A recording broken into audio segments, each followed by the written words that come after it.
مولانا قلندر صاحب کو. اچھا. حضوری کا مطلب یہ ہے کہ حضور صلی اللہ علیہ وسلم کی روزانہ زیارت ہوتی تھی خواب میں. سبحان اللہ. روزانہ. اور بہت سے اولیاء کاملین ایسے جو بیداری میں بھی رسول اللہ کی زیارت کرتے ہیں. السلام علیکم ایوری ون، کیسے آپ سب لوگ؟ امید کرتی ہوں آپ لوگ سب خیریت سے ہوں گے.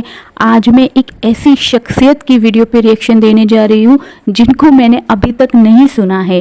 جی ہاں، ان کا نام ہے مفتی منیر احمد صاحب. ان کی کسی بھی ویڈیو پہ میں نے ابھی تک ریئیکشن نہیں دیا ہے.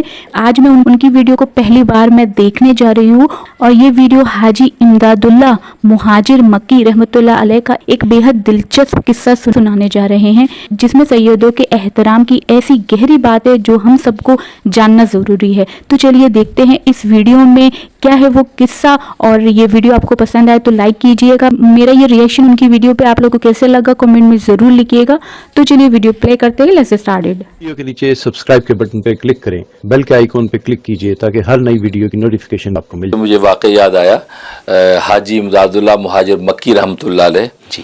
یہ شیخ العرب والعجم ہیں اور بڑے اکابر علماء دیوبند میں سے، علماء بریلوی میں سے جتنے اکابر ہیں سب انہی کے سلسلے میں بیعت ہیں، اور یہ ہمارے سلسلہ چشتیہ کے بڑے سرخیل ہیں. انہوں نے واقعہ لکھا کہ میرے استاد تھے، ان کا نام تھا مولانا قلندر شاہ. قلندر، مولانا قلندر ان کا نام تھا. تو شاہ نہیں تھے غالب، مولانا قلندر ان کا نام تھا. تو ان کا ایک غلام تھا، یعنی ایک ملازم تھا. تو ان کو حضوری کا مقام حاصل تھا مولانا قلندر صاحب کو. اچھا. حضوری کا مطلب یہ ہے کہ حضور صلی اللہ علیہ وسلم کی روزانہ زیارت ہوتی تھی خواب میں. سبحان اللہ. روزانہ. اور بہت سے اولیاء کاملین ایسے جو بیداری میں بھی رسول اللہ کی زیارت کرتے ہیں. اچھا. ایسے ایسے مقام ہے. اچھا. تو ان کو حضوری کا مقام حاصل تھا، تو روزانہ رات میں دیدار ہوتا. ہوا یہ کہ ایک مرتبہ یہ عمرے پہ تشریف لائے تو مدینہ منورہ جا رہے تھے. تو وہ جو نوکر جو ہے وہ ہائر کیا ہوا تھا کام کاج کے لیے، تو وہ حمال تھا، وہ مزدور. اس سے پتہ نہیں کوئی غلطی ہو گئی، انہوں نے اس کے زور سے ایک تھپڑ اس کے منہ پہ مار دیا. اچھا. تھپڑ مار دیا. اچھا، وہ یہ واقعہ ہونا تھا کہ اس رات کو حضوری نہیں ہوئی، حضور صلی اللہ علیہ وسلم کا دیدار نہیں ہوا. اچھا. دوسرا دن گزرا، پھر دیدار نہیں ہوا. اب یہ ان کو کلک ہوا کہ بھئی یہ کوئی گڑبڑ ہو گئی. اب یہ مدینہ منورہ کے اندر جو اولیاء کاملین تھے ان کو جا کر ملے اور کہا کہ بھئی وہ دیدار نہیں ہو رہا. اور یہ اسی طریقے سے ایک واقعہ پیش آیا. اس کے بعد سے میں دیکھ رہا ہوں کہ یہ دیدار رک گیا، حضور سے ملاقات نہیں ہو رہی. اور ظاہر ہے کہ جو عاشقان مصطفیٰ ہوتے ہیں ان پر کیا گزر رہی ہوگی. آج ہمارا محبوب نگاہ پھیر لے تو ہماری دنیا اندھیر ہو جاتی ہے، اور ہم ان کے محبوب تو سرکار دو عالم ہیں. تو پریشان بے چین. اب ان اولیاء کاملین نے جب یہ بات سنی، ان کا بھائی ہمارے پاس تو اس کا کوئی علاج نہیں، ہماری مجال نہیں کہ ہم کچھ بولیں. اب دربار شاہی سے کیا فیصلہ ہو گیا ہم نہیں کچھ کر سکتے. البتہ ایک تجویز دے سکتے ہیں. یہاں روضہ اقدس پر ایک خاتون آتی ہے، وہ خاتون آتی ہے، کوئی ایسی اللہ والی ہے، خدا سے اس کا کوئی ایسا تعلق ہے کہ وہ روضہ اقدس پہ آ کے نا وہ روضہ اقدس کی طرف دیکھتی رہتی ہے، ٹھیک ٹھیک باندھ کے دیکھتی ہے. اس پتہ نہیں کیا احوال ظاہر ہوتے ہیں. تو وہ ہمیں لگ رہا ہے کہ وہ بڑی پہنچی ہوئی چیز ہے، تو آپ ان سے دعا کروائیں. یعنی کہتا ہفتے میں ایک دن آتی ہے وہ. اب یہ انتظار میں بیٹھے ہیں روزانہ کہ یار وہ آئے.